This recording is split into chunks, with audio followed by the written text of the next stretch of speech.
ફેબ્રુઆરી 2026ના રોજ આઈસીએ અમદાવાદની નવી બોડી અપોઇન્ટ થઈ છે.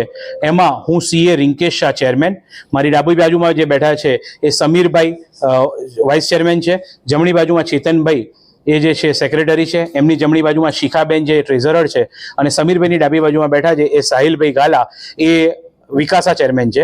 આ નવી બોડી જે ગ્લોબલ ઓપોર્ચ્યુનિટીઝ ચાર્ટર્ડ એકાઉન્ટન્ટ માટે ડેવલપ થઈ રહી છે એ અંગે કાર્યશીલ રહેશે, અને ગ્લોબલ ઓપોર્ચ્યુનિટી વિશ્વમાં જે ઇન્ડિયાના ચાર્ટર્ડ એકાઉન્ટન્ટ માટે જે ઓપોર્ચ્યુનિટી છે, જેમ કે યુએસ અકાઉન્ટિંગ છે, દુબઈ માટેના કામ છે, યુકે માટેના કામ છે, ઓસ્ટ્રેલિયા માટેના કામ છે, તે અંગેના સેમિનાર્સ, વર્કશોપ અને તે અંગેના કોર્સ જે આઈસીઆઈ સેન્ટ્રલથી ડિફાઇન કરેલા છે એ કોર્સ અહીંયા રન થશે એવી આ નવી કમિટીનો એમ છે.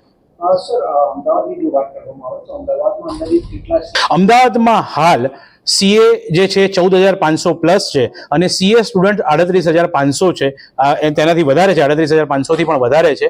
જે અમદાવાદ જે છે એ ભારતભરની સેકન્ડ લાર્જેસ્ટ બ્રાન્ચ છે અને વેસ્ટર્ન રિજનની લાર્જેસ્ટ બ્રાન્ચ છે.